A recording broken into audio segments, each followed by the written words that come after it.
Fun Ideas Productions presents the Fun Ideas Podcast. Hi, this is Mark Arnold. Welcome to Fun Ideas Podcast number 29. Alvin! The story of Ross Bagdasarian Sr., Liberty Records, Format Films, and The Alvin Show is out.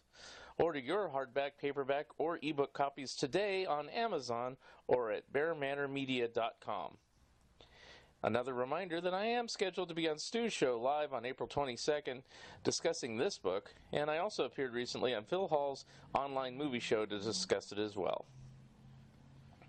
Our guest today is a writer of many books, including books on Harvey Kurtzman, John Stanley, Otto Binder, Harry Langdon, and even himself.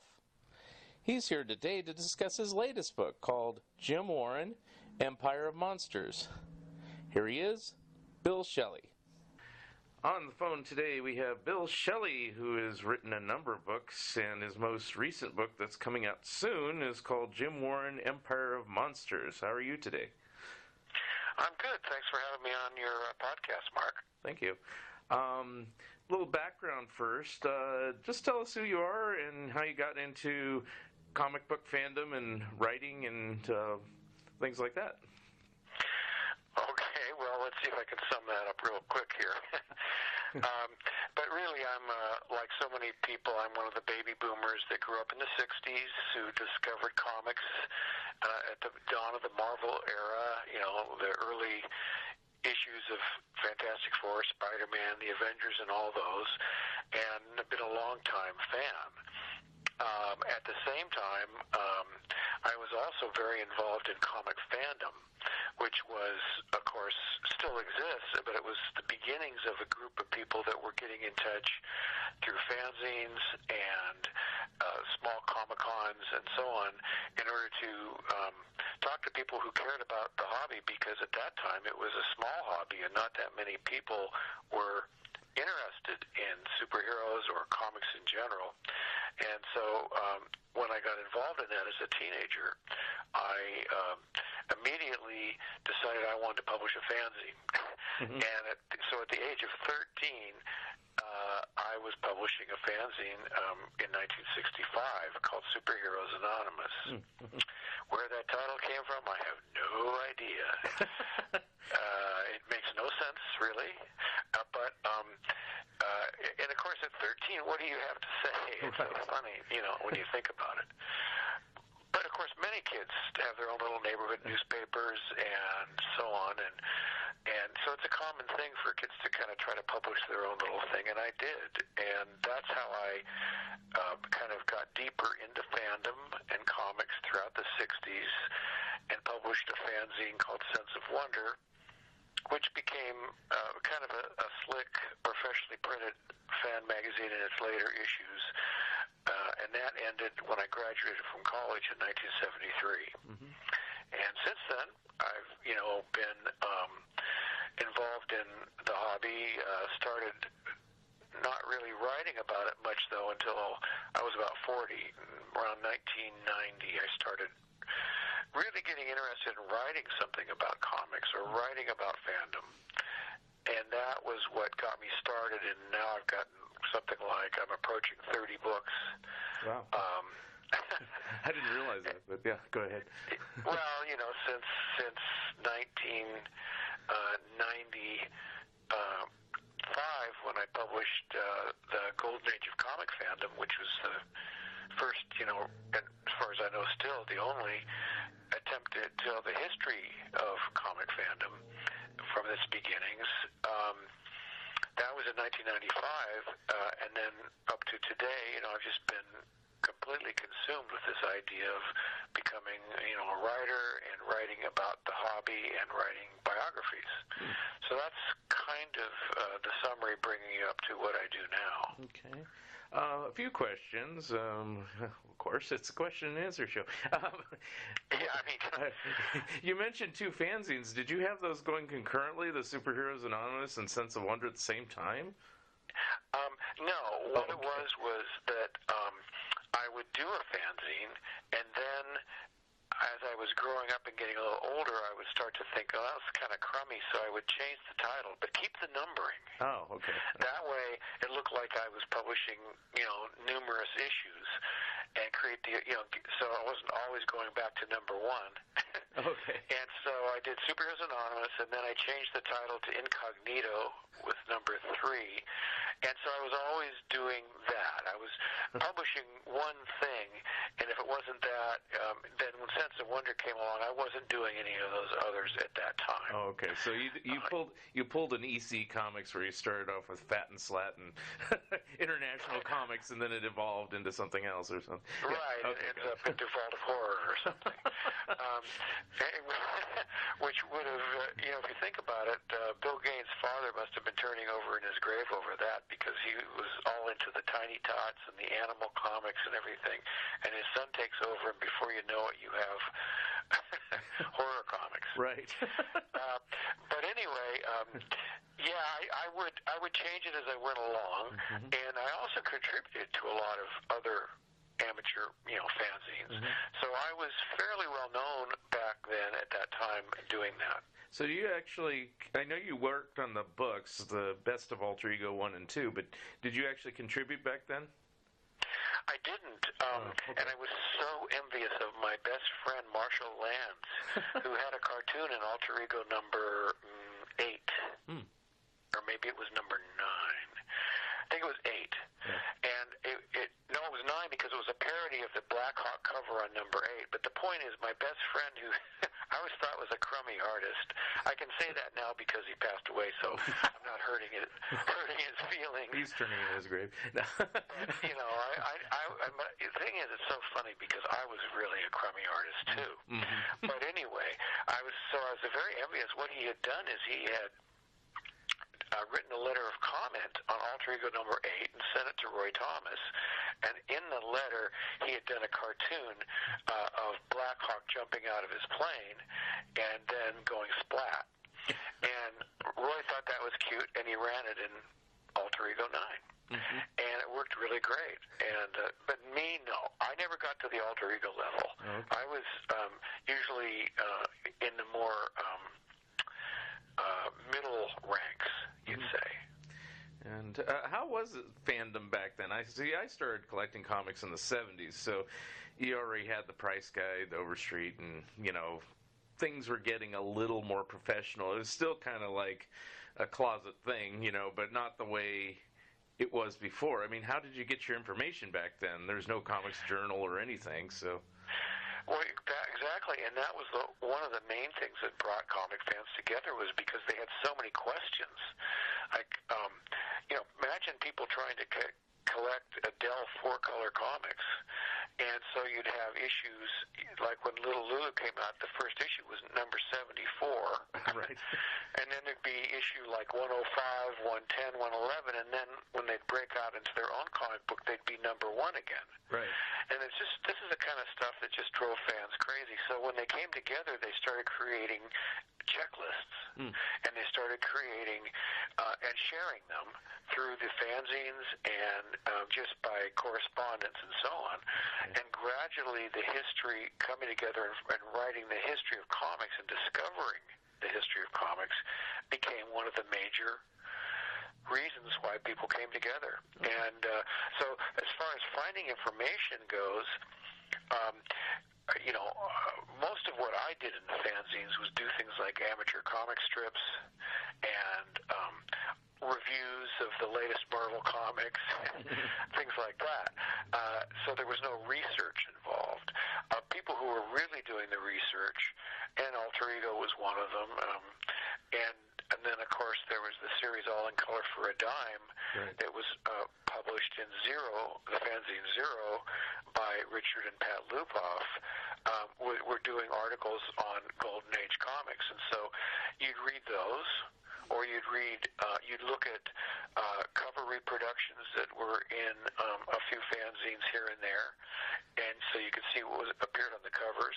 But boy, it really was a different time, because you just didn't know. For example, I wanted to buy a Golden Age comic book, and I couldn't afford much, so I'd order like a Daredevil comic book from the early 50s. This is the earlier version of Daredevil than we have today. Right.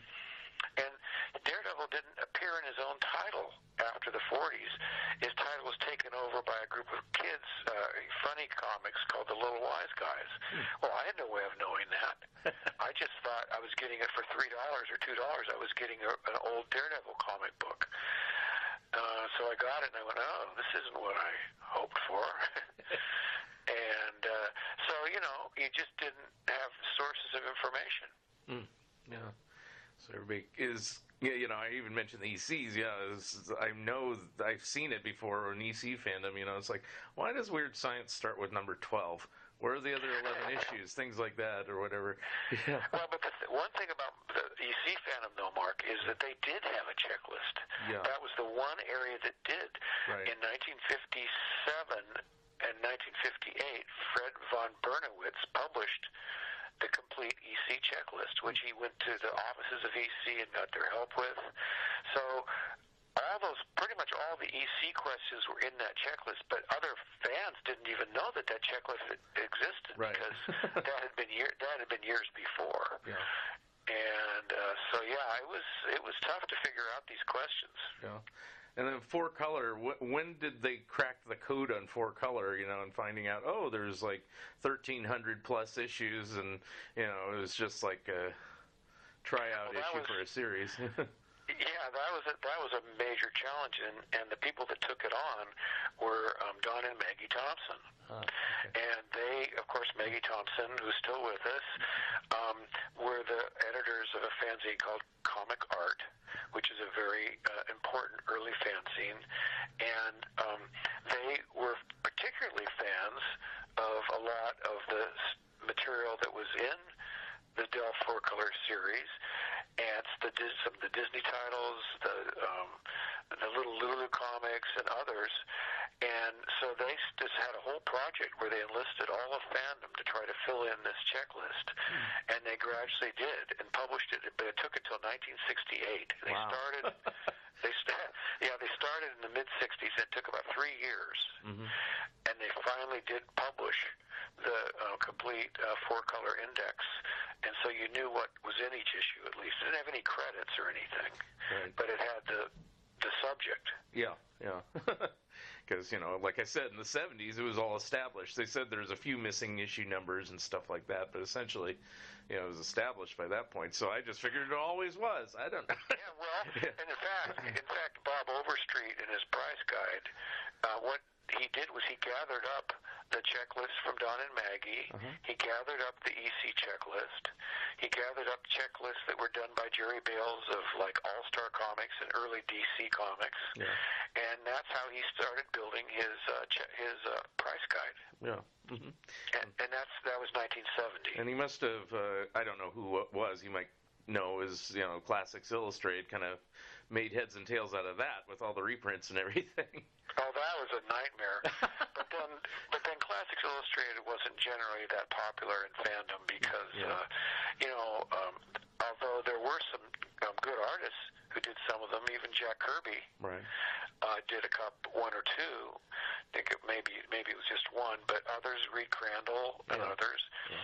But they weren't that heavily collected, and the ones that were published in the late 50s and the early 60s. So those weren't the ones that were reprinted with different covers.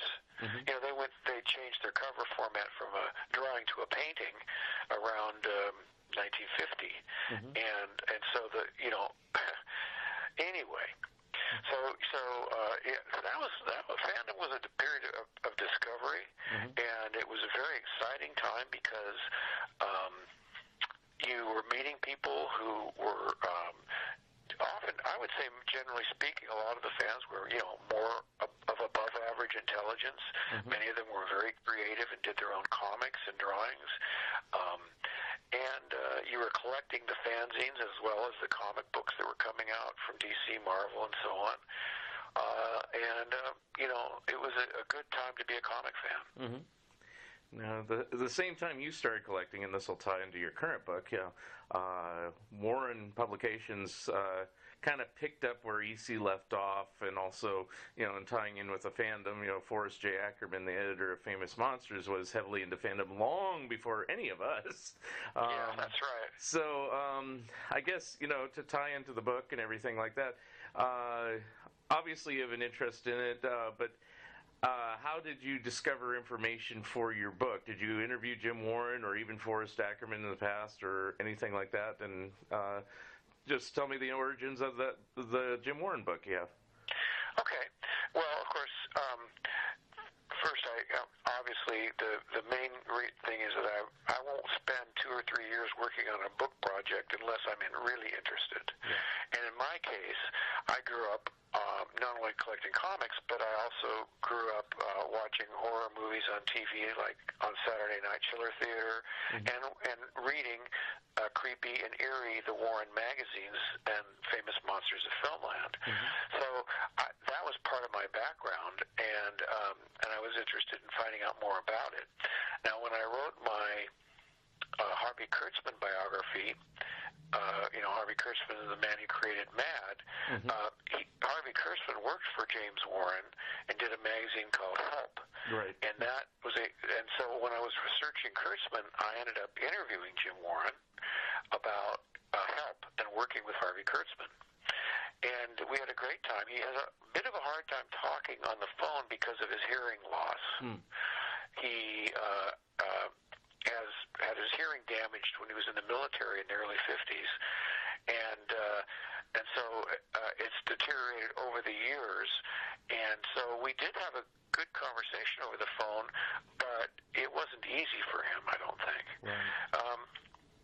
So anyway, when I was thinking about what I wanted to write, down the line, I thought, well, gee, a book on James Warren would be great, and I've already talked to him. And so I went to my publisher, Fantagraphics, who published 5 of my earlier biographies, and asked if they were interested, and they were. So I contacted Warren and said I wanted to do this. Could I interview him? And he was very nice, but he wrote back and just said, no, I'm working on my own memoirs. And, of course, I found out he'd been working on them for about 20 years. But he had a plan to do them more, to actually get them done, in the short term. And so he didn't feel he wanted to help me with my book because he was working on his. And so I wrote back and just said, well, I hope you'll change your mind, but, I'm going to go ahead. Because, as it turns out, my publisher, Gary Groth, had interviewed him at substantial length twice in interviews that were never published. And so Gary said, well, you can use these interviews. One was in 1975. It was quite long. And then another was in 1998, which was very long, and had a lot of stuff in it that is never talked about anywhere else. So between that and my own conversations with him and other interviews that were published at the time, and copies, and also getting access to copies of correspondence, letters he wrote back then, like a lot of the people he wrote to, like Tom Sutton, kept copies. And eventually they ended up in the files at Fantagraphics, or copies of them. So I have many words by Jim Warren that have never been known before. Many aspects of his life that he's never talked about before. And, of course, some things, interviews that were published that I could also access. And so, therefore, I decided it would be possible to do a book without interviewing him. So that was the situation. I was not going to be able to interview him, but I decided to do the book anyway, and I ended up being very fortunate in getting all kinds of great information and talking to people like one of his best friends from college who stayed friends with all these years, and another good friend of his who who he met in the early 60s, who's been his friend all these years. And so I feel like I was able to tell a very complete story from the information I had. Now, obviously, and we mentioned this before we started the recording, there's a previous book by John Cook called The Warren Companion, and there is interviews and information in there. But how does your book differ? I mean, as far as information, you have tons more than that ever would give. So there would be a reason to buy your book, of course, beyond that other one. Yes, exactly.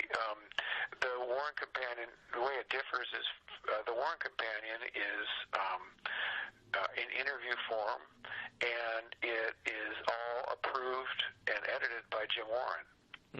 So naturally, it's there's a bit of a, I would say to some degree, it's his own image that he wants to project in that interview, and but I would say it's still a very accurate, truthful, from what I could tell, a very truthful interview. But for one thing, it completely stops at the time that Warren publishing ended, and my book goes beyond that. Although I'm not going to talk about what I discovered about his life later, that would have to be a surprise for people that buy the book. Okay. But also, I talked to a lot of people that, like I said, when you're talking about his good friends that were there, you have other people that were on site that have maybe a different view of things. You have these unpublished interviews where he talks about things that he never talked about any other time. So there's lots in this book that no one has ever known before, and it's really a much more complete story. And of course, it's a biography, so it's written more or less like a story. It's written in narrative form. So you follow him through, his schooling and his high school and different people that knew him in high school, and things that happened when he was in his original publishing in the 50s, and all kinds of, like I said, information that has never been known before. So I would be perfectly comfortable with telling people that, this book, you would have to have it in addition to the Warren Companion. I see. Can you reveal one of the early things that you discovered? I mean, I know you want everybody to read the book, but just a short, like something that might have even contradicted something in the companion because of finding out more information about it. Well, one thing I can say, in general, is that his story about how he got started publishing and went into a bank and basically sat down and wouldn't leave till they gave him a loan is not true. Well. And so, at least not according to his best friend, who turns out to have been his silent partner. So I would say that's one thing, for example. Yeah. I love discovering stuff like that, like when... Yeah. And also things just like talking to people that knew him, who knew him in high school, or people that you're showing things. It's not widely known that Warren was married. Not all the time, but he was briefly married, and I tell that story, which is actually kind of a funny story. And there's definitely things in there for sure. But the origin of Warren Publishing in particular is one thing that was quite eye-opening. Yeah, that was one thing I'd kind of want to know about because, again, in the Warren Companion, it's kind of quick, if I remember correctly. It's almost like, I wanted to publish a Playboy knockoff called After Hours, and I got the money, and that was it. That seems like how I kind of remember it. I haven't read the companion in years, but I go, wasn't it more involved than that? I don't know. Maybe he just thought it was too boring.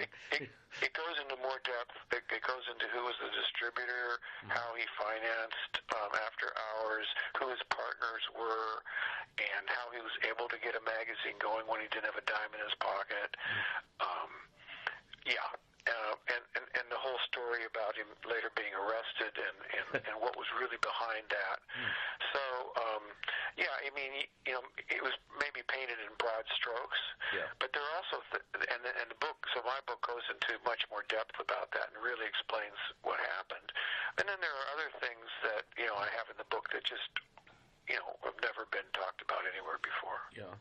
Now, did he always have the intentions of publishing magazines, or was he ever considering comic books? I know he did a comic book for the World's Fair later with the Flintstones, but that's not what I mean. I just mean doing comic book line or any sort of other, thing, like venturing into TV or movies or anything else, or was it always, I want to publish magazines? Well, I think the thing about it is that we have to remember the most is that Warren really came from nothing. His parents were just average working class people, and so he didn't have any financing or connections, and so getting into a magazine was about the only way he could get in, and he was able to go to a distributor and make that happen with the help of his silent partner. But once he got into magazines, that's pretty much what he wanted to do. Now, he did try to do a movie in the early 60s that was really just snipping together footage for old silent movies and doing some kind of comedy soundtrack, and it never came out. So he had some interest in doing that. And then later, of course, he wanted to do a Vampirella movie. Yeah. And much of his time in the 70s was spent trying to make that happen. Right. And I know that story, at least through books about Hammer, that the financing never quite came through, if I remember correctly.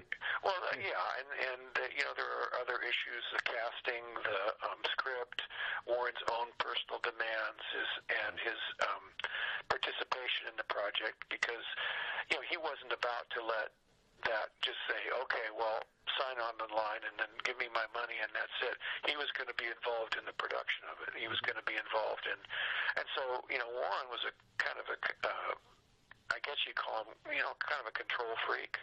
And so, it's a business that involves collaboration, and it isn't possible for one person to call every shot in the movie business.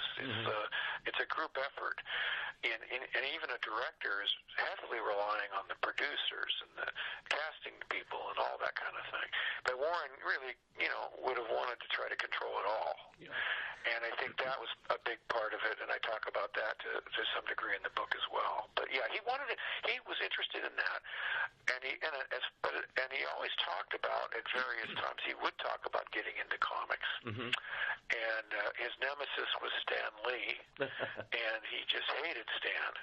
And because Stan was successful, and Stan represented what Jim would have liked to have had, but then I don't think he recognized that Stan wasn't the master of his own fate either. He had to, report to Martin Goodman. And so I don't think Warren would have really been able to function in that kind of a situation anyway, because he had to be the captain of the ship. And so the one thing that defined any choices he made was, I think, that he had to be in control. So, he wasn't going to partner with someone that had equal control or anything like that, I don't think. With the Hammer movie, obviously, he knew he had to some degree. Yeah. But yeah, I think the magazine business he found very challenging, and it's a tough business. Right. And so I think for him, just staying afloat for 25 years in publishing was a major accomplishment, and it is a major accomplishment. And I think he always was challenged by that. Maybe he got bored toward the end, I would say. By the late 70s, though, he had people working for him like Louise Simonson, who came in 1975, or began editing his magazine in 75, and they were the best they'd ever been. So he had people coming in, and artists like Bernie Wrightson and so on that made the magazines. I really think I call the magazines from Warren in the 1970s the Silver Age of Jim Warren. Maybe the golden age was those early issues of Creepy and Eerie with the fabulous EC artists like Frank Frazetta or Reed Crandall or others from EC. But the 70s had an amazing amount of great material, scripts by Bruce Jones and a lot of art by people like Russ Heath and others. It's an area that people should explore if they have not. That's another thing I try to do in this book is explain why the 70s was such a good period for the content of Warren's magazines, not the monster magazines so much, but the comics magazines. Right. Forey never got, Jim never got along all that well with Forrest J. Ackerman. And you said, Warren always wanted to run the show, and, I guess the closest he'd have as a partner probably was Forey, right? Well, yeah, I think the thing about it is that Jim could never have gotten started without Ackerman. Yeah. Because Ackerman had the collection of, supposedly 50,000 stills, and who knows the truth of the numbers, but the fact is he had the material. Right. And Warren had the ability to get it published. Right. And so the two of them together were necessary to do Famous Monsters. But since Warren was handling the financial side, he ultimately had the upper hand. And what happened is that Forey would send in material, and Warren would reject things. Warren would tell him, or he would say, let's do something like this on this issue, or he would say, I don't want to put that on the cover right now, maybe later. So he would, ultimately, I would say he co-edited with Forrest Ackerman. I don't think you can say that Forrest Ackerman was the full editor of Famous Monsters, because he just sent in stuff. He didn't really have anything to do with the layout. He didn't have anything to do with what was. He didn't always determine what was going to be in an issue, and so on. So many questions now that you're talking about this. So and I go into that in the book a great deal, because I think it's very interesting that people don't realize how much that James Warren had to do with the success of Famous Monsters. Right. So I'll just ask, based on all this, I'll just ask questions that, I kind of know, and just kind of, if in your studies or research, if this was true or not, or you found more information. So the old chestnut is about Famous Monsters is there's a couple pages produced in an after-hours issue that featured monsters, and the whole thing kind of was based on a French magazine called Cinema 57 or something like that, and then they decided to take a chance on a one-shot on Famous Monsters. Is that kind of basically the story that's true? That is correct. Okay. That's absolutely true. What had happened was that Screen Gems was going to be releasing these their horror films from the 30s, like Frankenstein, The Mummy, the Bride of Frankenstein, and so on, to television, and it was a huge deal in the 50s.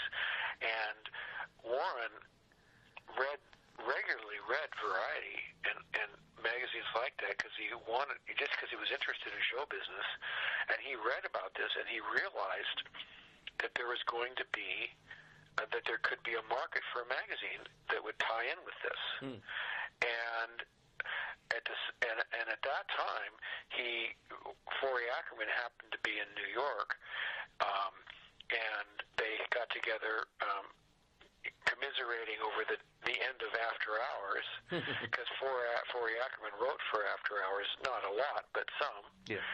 And at that time, Forey showed him a copy of Cinema 57, which he had just gotten back from Europe, and he had picked up when he was in Paris. And this all clicked in Warren's mind, and he saw opportunity, and thought, let's do a one shot, like you said. And it wasn't anything like Cinema 57, because that was for cineasts, for serious older fans of cinema. and it was only one issue that was devoted to the horror films. You know, and next issue would be Hitchcock or something. So, you know, it wasn't like a monster magazine that Warren did, but he saw that you could take these and do a magazine for kids that were enjoying watching these horror movies on TV, and so he was the one that said we should do something for the younger reader. So that was always the intention for kids, or at least younger people, because I mean it is kind of a switch if After Hours was more for an adult audience. Yeah, you're right. It's funny because After Hours was definitely for an adult audience. It was it was a very mild, titillating magazine with not a lot of nudity, but it did have some nudity. But then to turn around from being accused of being a pornographer to doing a magazine for little kids is quite a turnaround. Now, was that Warren's idea, or was that Forey's, or they both? That was Warren's idea. Warren was the one that knew that to make the magazine work, it would need to be aimed at kids. Okay. And if you look at the history of Famous Monsters, and a lot of people compare it to Castle of Frankenstein. And they all say, Castle of Frankenstein was vastly superior, and it was so much more intelligent and so much better. Well, that's true. But it sold much, much less.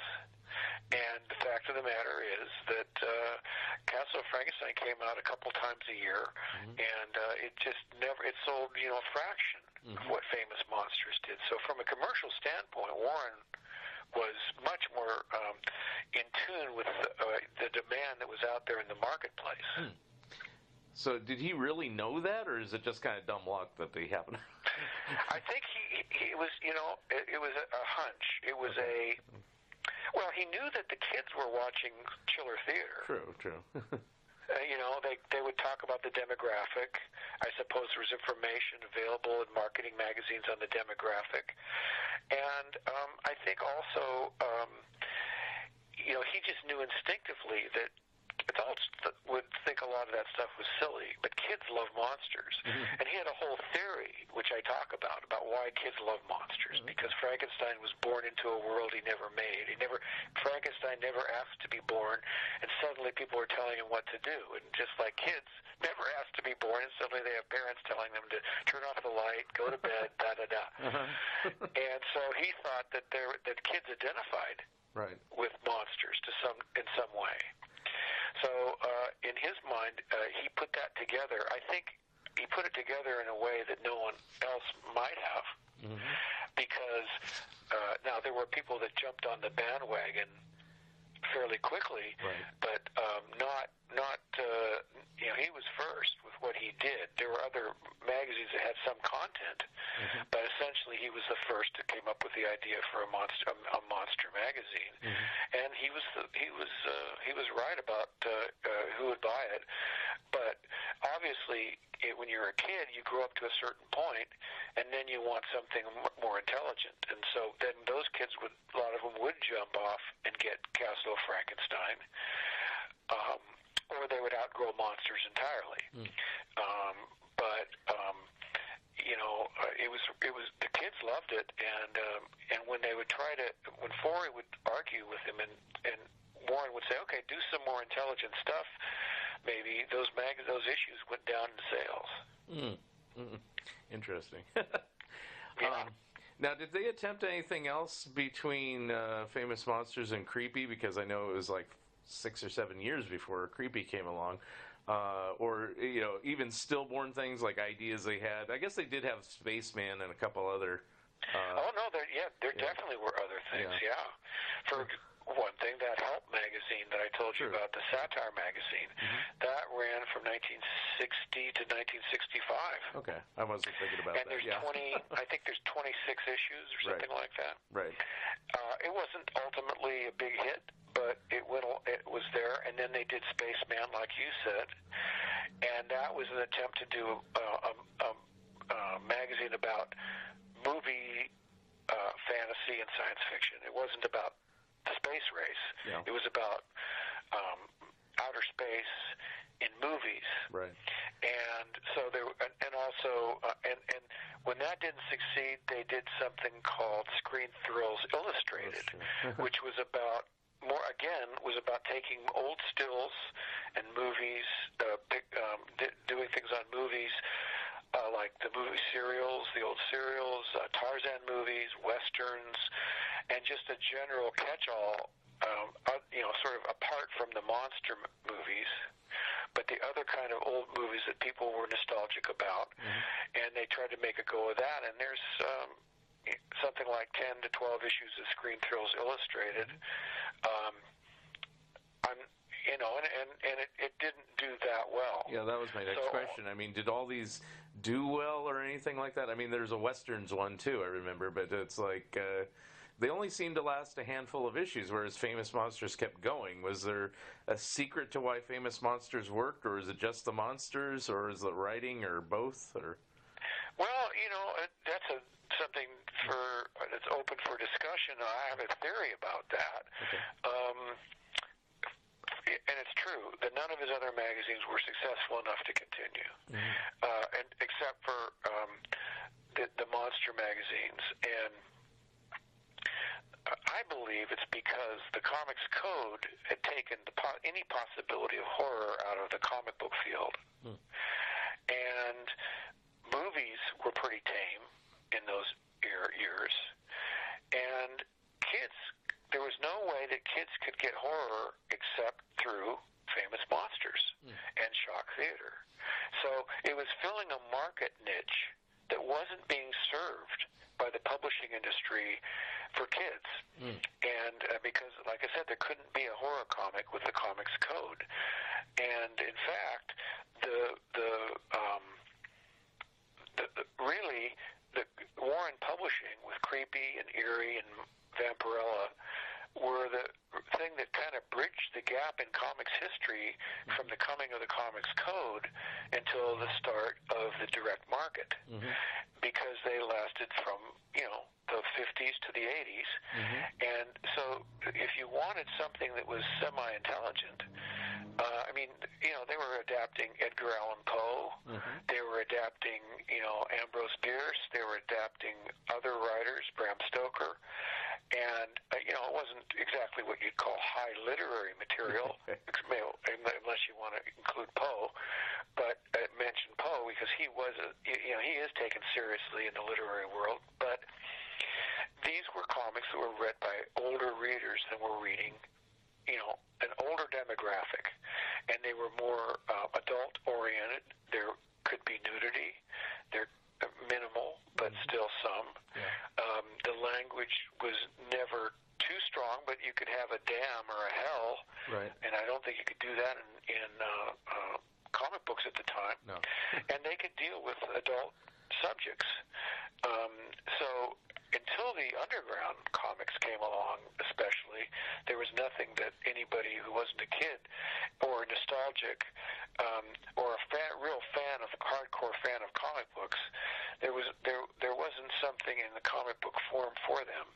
And so he kind of bridged that gap until the direct market finally made it possible for adult readers to get to comics and for comic creators to create stuff for adult readers.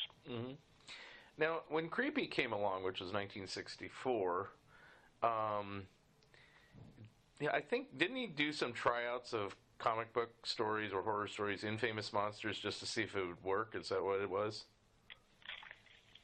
Well, or was that later? They were advocated by a guy named Russ Jones, and he was working with Wally Wood, and he sold Warren on the idea of running a short version of the movie The Mummy, and some other things, and these were not anticipated to be the start of a magazine or anything. They were just individual projects that Bruce Jones promoted to Warren, and I think after that happened, Bruce Jones began to think in terms of doing a revival of EC. But Creepy and Eerie were actually born out of another person's imagination, Larry Ivey. Larry Ivey is the one who thought of the doing a magazine, a black and white magazine with horror stories using the old EC artists, and he wrote a bunch of scripts, and he had some illustrations put together in a whole presentation, and then he basically left it with Bruce, and Bruce took it into Warren, and Bruce became the editor. Mm-hmm. And Larry was kind of left out in the cold. Mm-hmm. And so Larry spent the rest of his life trying to convince people that he had been the one who created Creepy. Mm-hmm. And in fact, he had. Mm. And so the book explains that and more or less proves that with examples of things, such as a canceled check from Warren for editing work to Larry Ivy, and some other things. Hmm. So, but the early comics were not necessarily thought of. In fact, Warren didn't really think they fit into, Famous Monsters. Hmm. But he did gradually realize that all these artists wanted to come together and do a magazine, and when they agreed to work to do when all the artists came together, and Jones could say, well, I have this person, I have that person, I have all these people that want to do it, then Warren could see, okay, I can see how that might work, and that's when it happened. Now, was there any hesitancy, or were they even aware of it? I mean, EC at the tail end tried to do black and white magazines and had Terror Illustrated, and it only lasted, 2 or 3 issues or something like that? And right. From what I know, is they all flopped, except for, of course, Mad. And was there any hesitancy to do like an EC revival and doing all comics like that because of those, or that never crossed their minds? Well, for one thing, Warren never wanted to do an EC revival. That was not on his radar. He didn't even like EC comics that much. That was Bruce Jones promoting that idea. But you have to remember that those black and white EC magazines that flopped were not comics per se. They were picto-fiction, which is really something with more text and less art. And they weren't true comics. And secondly, at that time, EC had become a dirty word because of the Senate hearings and things like that. So newsstands were not wanting to carry any EC comics. Mm-hmm. And so when they came along with the picto-fictions, they got very, very little even distribution. Mm-hmm. But Warren never mentioned the picto-fiction comics. And it's an interesting question to pose to him, but he never mentioned it as a concern at all. He was in this was, light years later, like 6 years later, 7 years later. Right. And I think he felt that he was in a whole nother era of publishing, really. Now, he did get in trouble a little bit with After Hours, but did he get any trouble with Famous Monsters or Creepy or Eerie or any Vampirella or any publication later on, or is things kind of looser at that point, so he was off the radar so much? No, they never had any problem. Okay. Warren was terrified that there would be. Yeah. That somehow they would try to say that these things have to be reviewed by the Comics Code or somehow. And, of course, that really wasn't going to happen because it was a magazine, and so it was a different class of publication. And once you say you're going to have to review one kind of magazine, well, what about another kind of magazine? Right. So he was able but he was still afraid of it and worried about it because he was worried that parents would object. Right. And that's why Creepy and Eerie, for one thing, the interiors of all these magazines were black and white, including Famous Monsters. So there was never any red blood shown. And secondly, there was almost no blood shown anyway, especially in those early years. Yes, there'd be vampires where their little blood would trickle down their chin, but it was in black. It was not in red.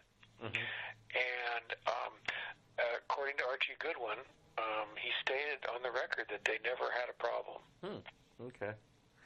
Now, later on, there's a lot of, as with Famous Monsters, but there's a lot of competition. There's Web of Horror that was published by the people who did Cracked, and there was Nightmare, all the Skywald things, all the, what's the other publisher that did a bunch too, Eerie and all those different ones. Did those crack into Warren's fortunes, or were they just kind of just also rans that were around at the time?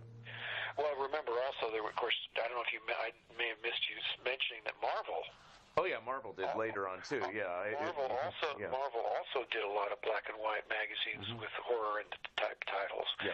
But I think it can be said first and foremost that Jim Warren never wanted to be a trendsetter. Mm-hmm.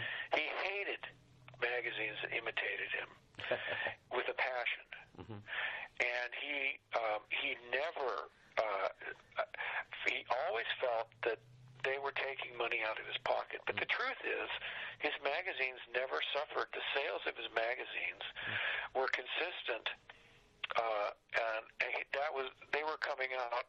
His magazines were coming back from kind of a downturn in the early 70s. Which is why Web of Horror got some traction, because for a while there, he had trouble paying artists and writers. And he was doing a lot of reprints, and so that gave Web of Horror a chance to get going, because he wasn't really paying the kind of rates that the Web of Horror was going to pay. And but his magazine was coming back sales-wise. So by the time Web of Horror came out, I didn't hurt him. And even for all of his worrying and bad-mouthing of Marvel, and how much he hated the black and white magazines that came out from Marvel, his sales were very solid all the way through the 70s. And so there's never any. Now, Famous Monsters never got back to the level that it was at its peak during the monster craze of around 64, 65, but it was still a solid seller always, and so they didn't end up hurting him. Well, even in the Star Wars, did the Star Wars years kind of help Famous Monsters, late 70s? Oh, well, absolutely. What happened was that Famous Monsters was drifting a little bit sales-wise, but then when Star Wars came along, it was like showing. Suddenly, Famous Monsters was selling 30,000 more copies an issue, or was selling. Instead of 90,000 copies, was selling 175,000 copies, and so they quickly put out a Star Wars special, and they put out Star Wars on the cover of every issue of Famous Monsters, and then Close Encounters came along, and then so that kind of gave a lot of influx of interest and sales to Famous Monsters at that time. Yeah, and that's when I jumped on board. I knew of Famous Monsters, but I also love Star Wars, and it's like, oh well. Yeah. So I started buying it regularly then. Because you could see the pictures and stuff. Was there ever an issue, because this was a problem with me, even though I came from not a wealthy family, but I mean, middle class. The pricing on Warren Publications is always higher. Like, I'll use Mad as an example. Mad was like 40 cents, 50 cents, and meanwhile, Famous Monsters was like $1 and a quarter, and it was harder for me to come up with the extra dough to get a magazine that was double basically the price of my Mad, or Cracked or anything like that. Was that ever an issue or anything like that as far as sales? Well, you have to consider that when Creepy started at 35 cents, comics were only 12 cents. Yeah. So his magazines were always more expensive than a comic book. And even maybe some lesser magazines, like you say, but he always kept it. I always thought, from my understanding, it's within the realm that made sense, and it never felt like he couldn't really gouge. He wasn't in a position to. He didn't have something that was so exclusive that people were going to just give up all their other favorites so they could get just his magazine. So.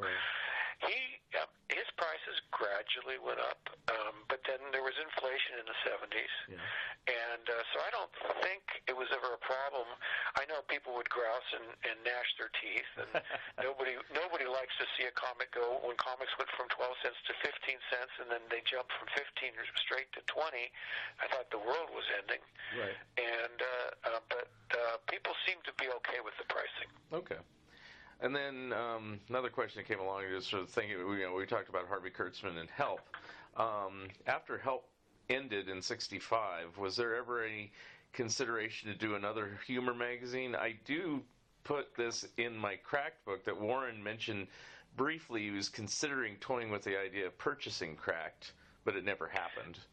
Well, that's exactly right. And there's not much more to the story than that. Okay. He looked into it. They wanted more than he wanted. You know, he was looking for a bargain, I guess. Mm-hmm. And, he just didn't think it was within the realm that it would work for him economically, and he didn't want to go there. But in retrospect, years later, in the Warren Companion, I believe he says he should have done it. Yeah. He feels like he said the thing is, Warren created all of his own magazines, and he never took over any other magazine. Right. And I think for him, taking over Cracked, as he said later, it would have been a perfect fit. Yeah. But at the time, he just didn't want to. Closing the deal just was a little more than he was able to do or wanted to do. Maybe he tried to afford it and he couldn't get the financing. I don't know. Yeah. Although I will pick a nit here, he did take over the Spirit. I mean, he started over as number 1, but I mean, he did publish the Spirit. Well, okay, good point. But that, and in fact, that was. You're right. It really wasn't being published other than a couple of issues from Dennis Kitchen. Mm-hmm. But yes, he took it over from Kitchen, and it wasn't originated by him. Yeah. That's true. Yeah. I always think of that as sort of off to the side, but because it was really something he did. It was almost as a fan.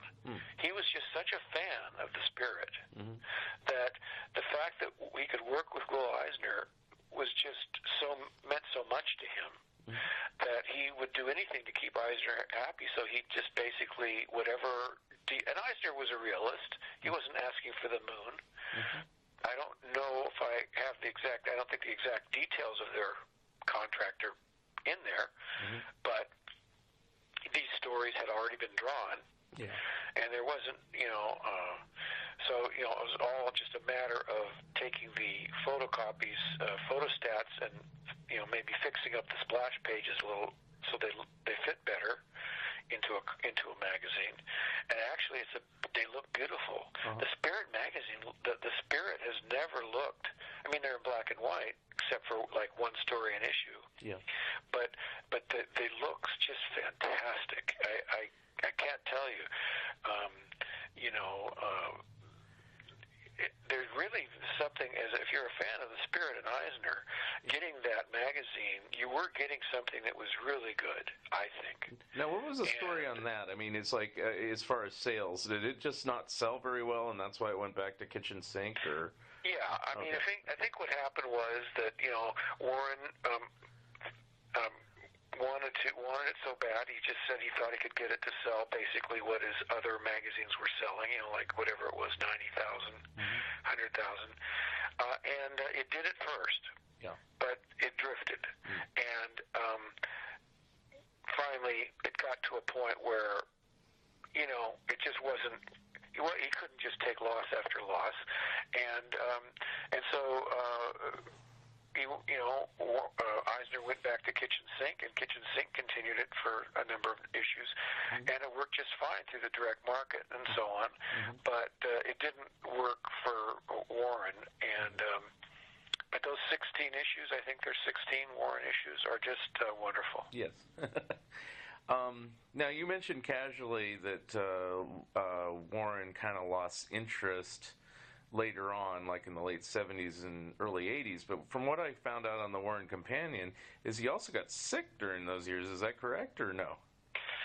Well, yes, he did. But I think the losing of the interest happened before that. I think, this is an area I go into in the book quite a bit, and I'd rather not just try to lay it all out here. Right. But yes, he did become ill, but that was more toward the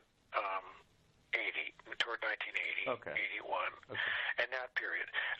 I think where he lost interest, I think was when the Vampirella movie just didn't happen.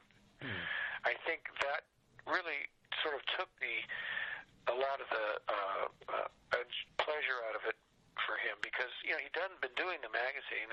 doing that. And then to not have the movie work out like it could have been so good, I mean, was just such a disappointment to him, and took so much energy, and he gave so much to it. And I think at that point it was just kind of a depressing thing that kind of he just never really was that engaged with the magazines. The covers, yes, but I think he lost his much engagement with what was inside the magazines by 78, 79, 80, and of course Louise Jones, who was editing, was doing a bang up job, so he didn't need to. But yeah, I think he lost interest. Did he ever approach any other studios with the Vampirella movie, or was Hammer it? There were other attempts to do other things with it, but he never got any traction with any of them.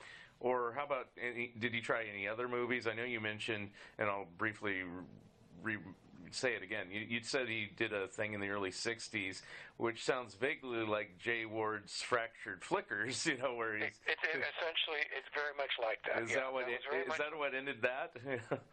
What ended that was that he got involved with a guy that was helping him with it, and the guy said, "Oh yeah, I can put these together for you and do a great job." And he kept saying, "But I need a little more money for this, and I need a little more money for that." And he milked Warren, and finally he gave him back the stuff and said, "I can't do anything with it." And Warren was furious.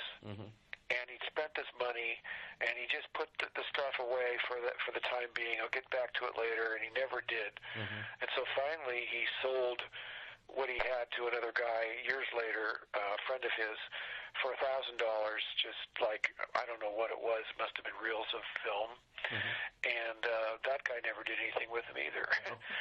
So, but that, as far as I know, those were the only two. There must have been. I can see him trying to do trying to get other things going. Well, like, did he ever do an Uncle Creepy Cousin Eerie film or something like that? No. Oh, okay. That could have been fun. But I think for him, the thing about it is that nothing was better. Vampirella was like his gem property. Yeah. And not only that, but he had co-created Vampirella. It wasn't just with Creepy and Eerie. I don't think those were Warren creations. Really, those were creations that came out of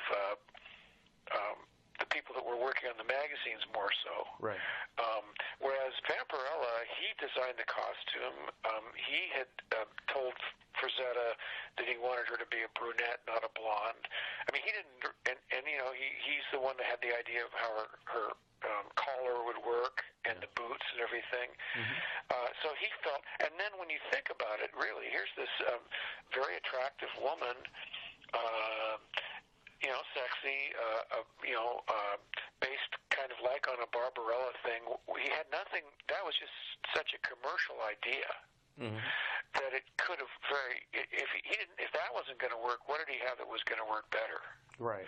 And I think that's what it was. It was his gem, and when that didn't work, what else was he going to? He wasn't going to go back and try to do Creepy and Eerie. True. Okay. How about those later magazines or anything like Rook or Goblin or anything like that? Well, I think that the idea in Bill Dubé's mind was that Rook could become a movie thing. But as far as I know, nothing ever got anything more than, they may have made some attempts, but no, and nothing ever happened with that. And then, as far as the end of Warren, I mean, was it just that sales finally plummeted, or is it Warren being sick, or a combination of everything, the direct market? What kind of finally, I mean, it's probably explained in length in the book, but in a nutshell, what do you think is like the real ending of Warren Publications in '83? Well, I think one thing Bill Dubé said was that if Jim Warren had been fully engaged and hadn't been ill, he had no question that in his mind that the magazines would have continued and would have continued to be successful for some time to come. But Warren was completely unengaged with them, and Dubé was burned out on editing them and didn't want to do it, and they couldn't find really anybody else. So they had a real difficult time in '80 and '81 finding someone to replace Louise Simonson than Louise Jones. Mm-hmm. And so they were lacking. Warren was so tough to work for that, and he couldn't pay much. Mm-hmm. So therefore, it was hard for them to find somebody that would put up with his guff, basically. And he admitted it. He was straightforward about that. He said that there are few and far between that can put up with the wrath of Warren. And he was right. And even Dubé, people have said, well, Dubé became like a clone of Warren and all this stuff. Well, but Dubé was completely burned out on Warren after about 6-7 years. He'd had it. Mm-hmm. And so he was grateful for the job that he had. But it was kind of a combination of things. But I think the key thing is that Warren himself was ill. Yeah. And was unable to come in and really take charge and make it happen. Secondly, it was a new era. The direct market was happening, but he was involved in the direct market. Mm-hmm. He was one of the he was somebody who was involved with Phil Suling and Seagate Distributors. And in fact, he was named in a lawsuit that when others were trying to break the Seagate's hold, sort of monopoly on distributing DC comics. Mm-hmm. And or was it Marvel? I'd have to. My memory isn't completely clear on that, but the point is, he was part of the direct market too. Mm-hmm. Some people have said, well, with the direct market, the need for the Warren magazines maybe was less. There were other adult things that had come along. Others have said, their time had passed. Yeah. So I think there's some combination of all these things that has to be the answer. Well, it is kind of interesting around that time, and a lot of publishers kind of went away too. Like Charlton kind of went away. I mean, they kind of came back a couple times, but also Harvey went away. Who else in the early 80s? And it was just like a big transitional time. And for me, as a fan that didn't read everything, and there wasn't a lot of stuff publishing, it's like it just seems like I felt at the time the blame was on video games, which seems to make no sense, but that everything just ceased publication all at once. All the stuff that I bought during the 70s was gone. Well, the one thing I didn't mention, which specifically, is that the newsstand distribution deteriorated terribly. Okay. And so DC and Marvel and everybody were just, their sales were dropping, and all the old mom and pop candy stores were closing, and in general, comics distribution and magazine distribution, but comics were at the bottom, and always at the bottom, and so they were the first thing that didn't get distributed, and so that the lack of distribution and getting on newsstands was what killed all those companies. Newsstand sales just had dropped to the point where they weren't viable anymore. Yeah, because even Marvel, all those other companies we mentioned, Skywald and everything, were all gone, and then Marvel got down to publishing Crazy, which also ended in '83, and then Savage Sword of Conan. That was pretty much it, and that was an anomaly that kind of went on for a few more years after that, but it seemed like everybody got out of the black and white business until more recently. I mean, I think it was the distribution. Okay. It really was. And think about it. Charlton had their own distribution. Right. They had Capital Distributing, which they owned and was located in the same place where their comics were produced and printed. And Capital had trucks and everybody ready to take the product out there, but there must not have been enough wholesalers that wanted it. Yeah. Now, when Warren got well again, which I don't remember when that was, but I mean, did he ever make any attempts to come back into publishing? I know Forrest Ackerman came back to revive Famous Monsters and then had a dispute. He also did like a Monsterland or something briefly, and and then eventually just got old and retired and died. But Warren, it just he's still living and everything like that. It's like, of course, now he's probably pretty elderly. But was there any attempts later on to revive any of his old titles or even new titles? It's like he talked about it. Yeah.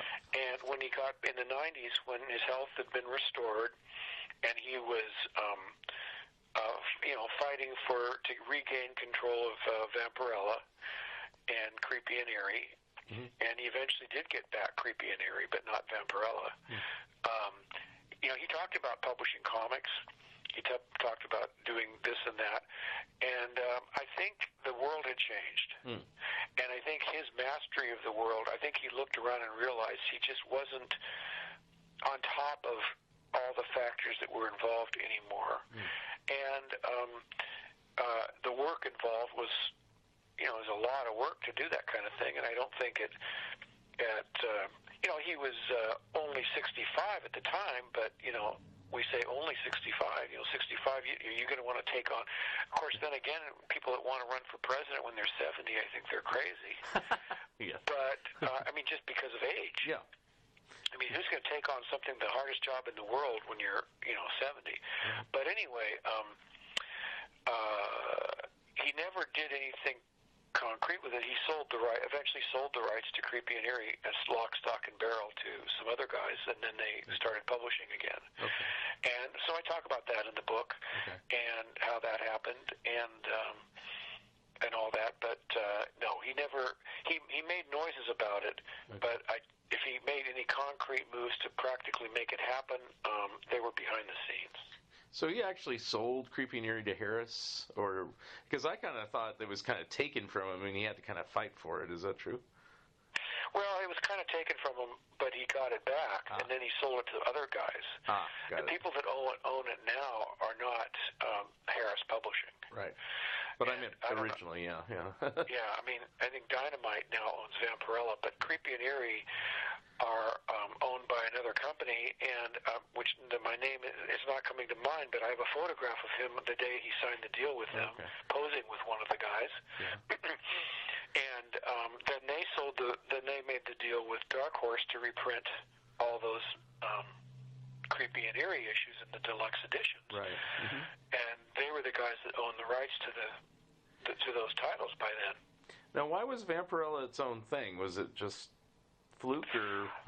I'm not sure why exactly it didn't get included, but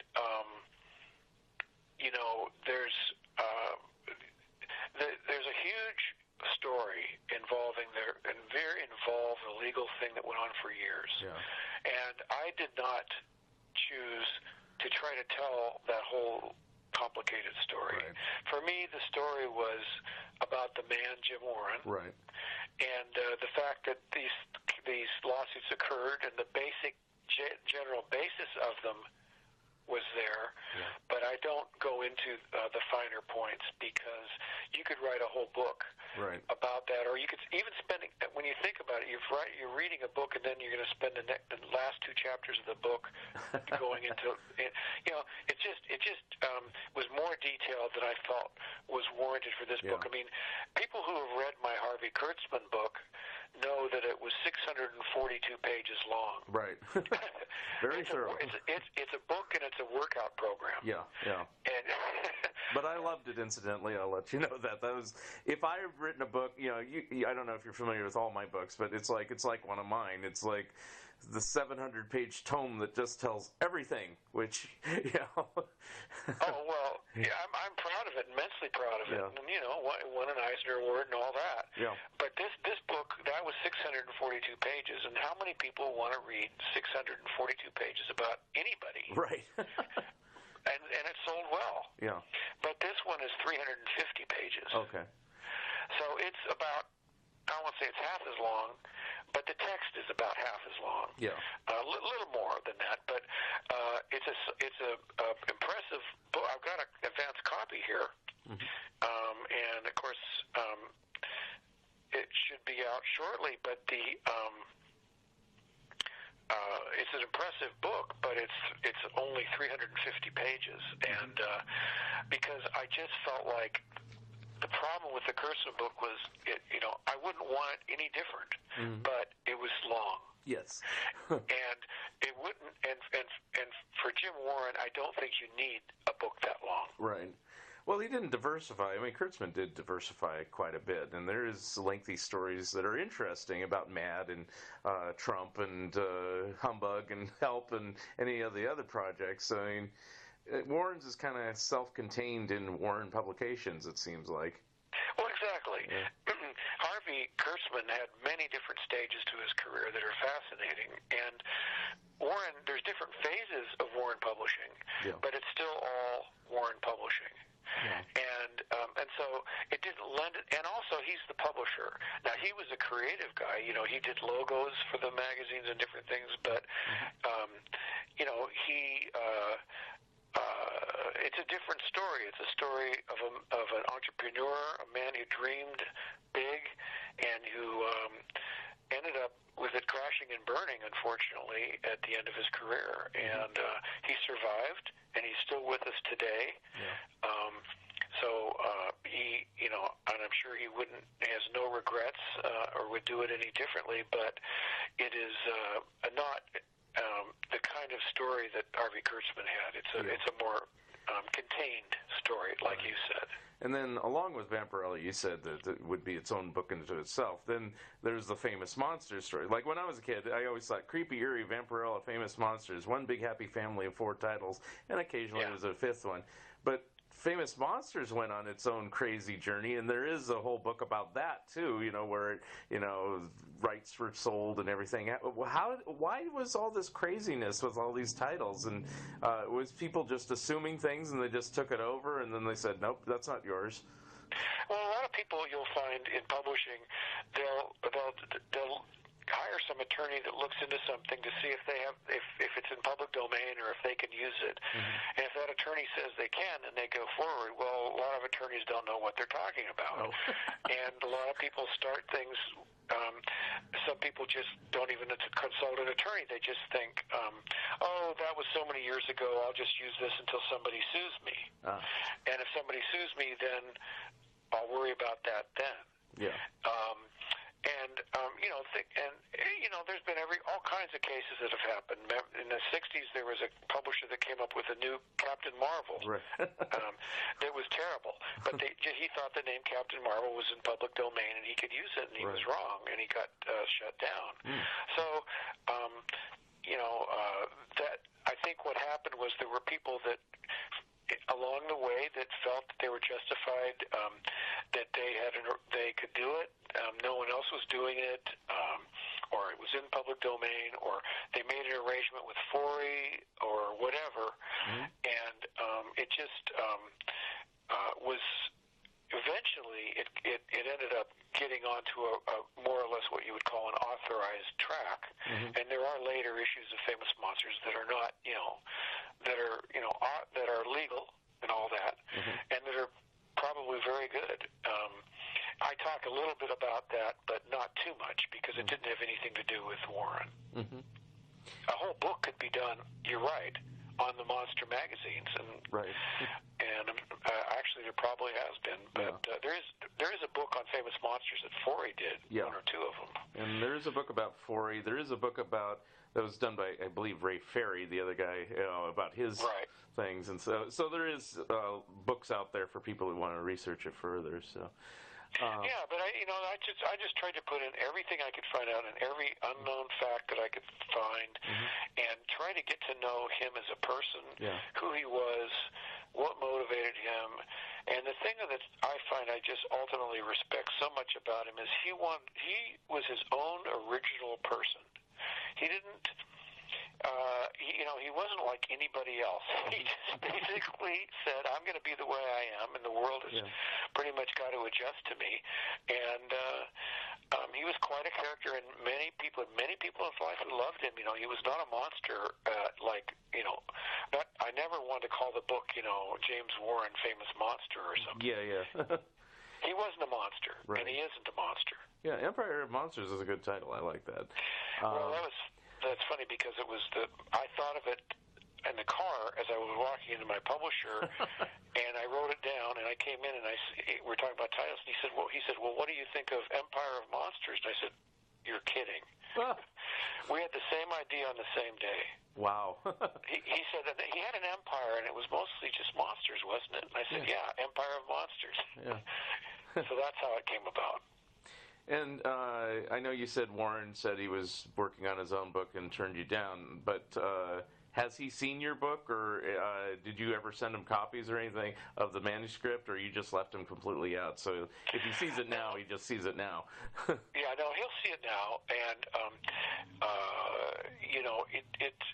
at a certain point, my publisher is basically saying, look, if they're working on their own book, then we don't necessarily need to share all your research with them. Right. And make it all available to them.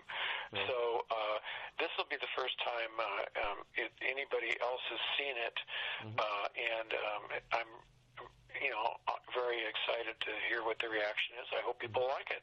And what is the dimensions of the book? Is it like the Harvey Kurtzman book, the 6 by 9? Yeah, it's 6 by 9, something like that. Part of the reason. Go ahead. It's a hardcover. Yeah, and it has a color insert, an 8-page color insert. Okay. Yeah. Yeah, part of the reason I asked is because even though I liked the book, I was shocked when I got your John Stanley book, and I said, "Wow, it's this big giant behemoth thing," and it's it was good for some of the artwork, but it's I kind of wish that was a 6 by 9 size or an 8.5 by 11 at least, but you did what you did. Well, I understand, but certainly I didn't think the 6 by 9 inch would work with the art. The John Stanley book was always going to be a lot of artwork. Right. Yes, it has a full manuscript, but it's not. There wasn't. The manuscript is about half as long as the Warren manuscript, and so it was always going to be a picture book. So the question was, what would be the best size? And if you're going to do a book like that, you want the reader to you want to reproduce a whole page so they can see what a page was like, and then you want them to be able to read it.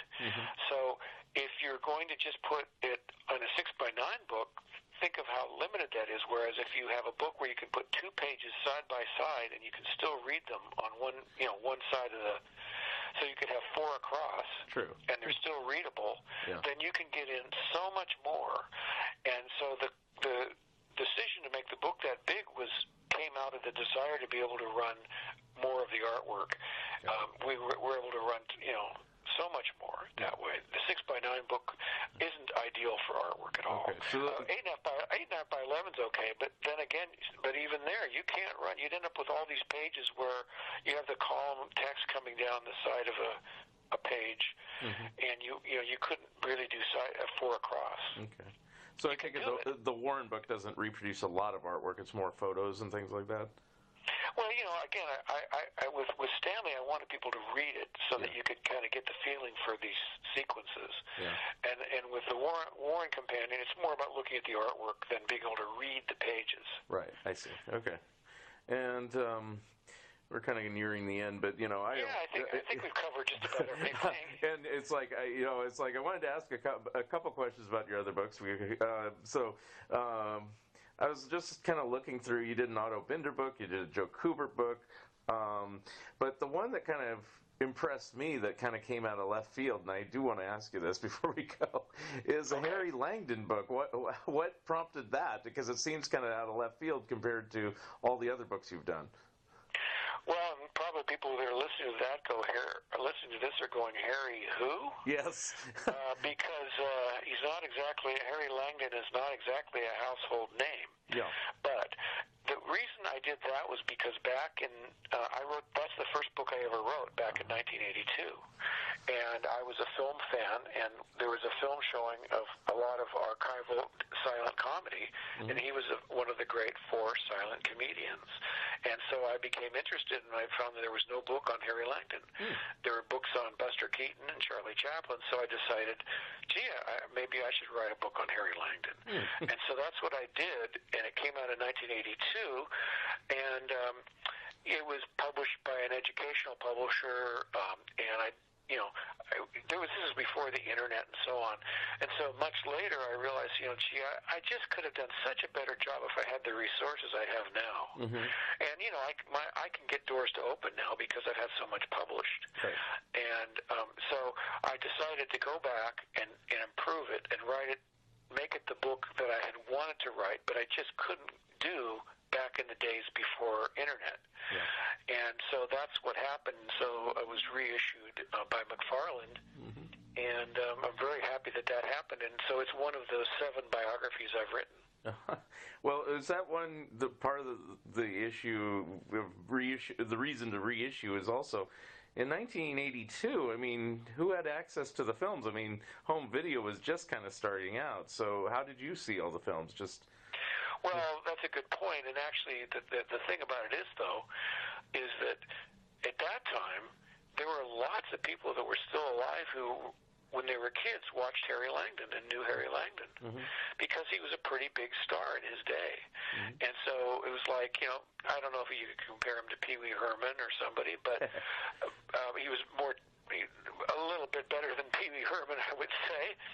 But, somebody who a lot of people had were still around. So the book could sell to people that remembered Harry Langdon. I see.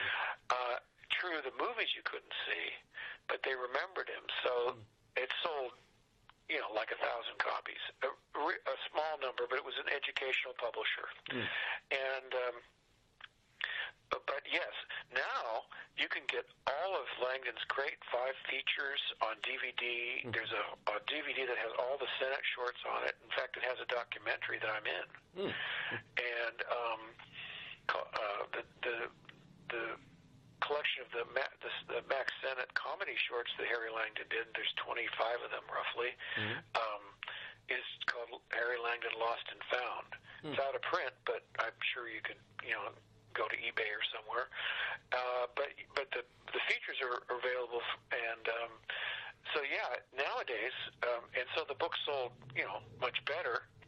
And because nowadays people, can look at them and they can see him, and it makes a difference. Okay. Well, what if you can discuss it? What projects are you working on now?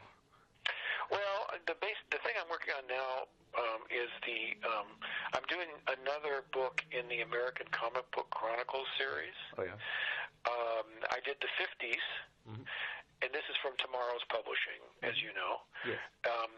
I did the 50s, and then they did 2 for the 60s, and they were going to do 2 for the 70s, split the decades in half. And Kurt Mitchell was going to do both books for the 40s, right, with some help from Roy Thomas. But unfortunately, Kurt developed some health issues that he just couldn't go right into writing the second book. And John Morrow the series has been going in production for years, and he doesn't want to wait 5 years, or we really don't know what the story is with Kurt's health anyway. Whether he would be able to do another book anytime soon. Right. And so they just asked him. He said, he pulled out and said, I really can't do the book from 1945 from 49. Okay. And so John Morrow contacted me and said, would I be interested? And I had already talked to him about it. I said, I'd be interested in doing it. He said, well, we have Kurt doing it. And so he knew I had an interest in that time period. Yeah. And so just about 2 or 3 weeks ago, we concluded a deal for me to do that book, so I'm starting to work on it. Oh, okay. Yeah, I worked with Kurt a little bit. I mean, he asked me Harvey questions and stuff like that for the early 40s books. So, and I think I contributed something along the line to the 60s book or something. People ask me questions all the time, and I say, well, it's this and this, and so I'm very. And you actually helped me a little bit, I think, on the 50s book. Yeah, yeah. Maybe you got me in touch with Sid Jacobson or somebody? Yeah, probably. It's like people ask me stuff all the time, and I just say, well, he's over here, and this is over here, and this is this fact. Yeah, so I don't remember what I contribute to. I just get my name in there as special thanks, and I go, okay. Well, it's not going to come out till, 2020 or something, because I'm just starting work on it now. So if you need help on that one, I could probably help you. I mean, Harvey in the late 40s tended to be newspaper reprints more than superheroes, but, Well, do you have much access to images and things? Because maybe I could ask you about that when the time comes. But we don't need to share this with your listening audience, I suppose. Just buy the book. Anyway, all right. Well, now comes the time to do the proverbial plugs for any or all your books, or basically tell people how they can get in touch with you, any websites, how to get the Jim Warren book, or any book. Let me know. Yeah, and for sure, my website is www.billschelly.net. BILLSCHELLY.net. Mm-hmm. And that's almost all my books can be purchased through there. And this book is called James Warren, Empire of Monsters, and it will be available, in all the usual places. You can get through my website. It has my email address. Mm-hmm. Okay. Can they get autographed books through that, or Well, yeah, anybody, of course. Now, I don't sell books. I do sell some of my old Hamster Press books, like The Golden Age of Comic Fandom. But other than that, I don't sell books anymore. So I can't sign books unless they send me a book in an envelope with a mailing envelope with postage to send it back to them. And if they'll do that, if they want to go to that much effort, I'll be happy to sign. I'll be happy to sign their book. Do you ever do any shows? Like, do you do Emerald City or anything like that? I have done San Diego. I've done Emerald City. I am. Well, by the time this discussion happens, I will have already appeared at Comic Fest in San Diego in March, early March. So I do some shows, but I'm not regularly on the show circuit because I'm really a writer. I'm not so much of someone that likes to travel and so on, but I do some of it. And anywhere I appear, I'm happy to sign books for people. So. All right. Very good. Okay. Well, thanks for having me on your show, Mark. I appreciate it. And thank you, Bill, for being on the show. And you were very informative. This was very good. Very lively discussion about Jim Warren because, I know most of the stuff that I've read before, but I hope to get some more insights and everything about him and his magazines in your new book. Well, I hope we accomplish that. All right, and I thank you very much. Okay, thank you. Have a good day. You too. Bye-bye. Thank you for listening, and thank you again, Bill Schelly, for being my special guest. Episode number 30 will be coming soon. If you would like to comment and or be a guest on this podcast, please drop me a line at funideas.mark@gmail.com and become a patron of Fun Ideas Productions. And if everyone listening just contributed $1 a month, that would be a tremendous help. Also, you can subscribe to my YouTube channel. This has been Fun Ideas Podcast. This is Mark Arnold speaking. This episode is copyright 2019 Fun Ideas Productions. Thank you very much and have a good night.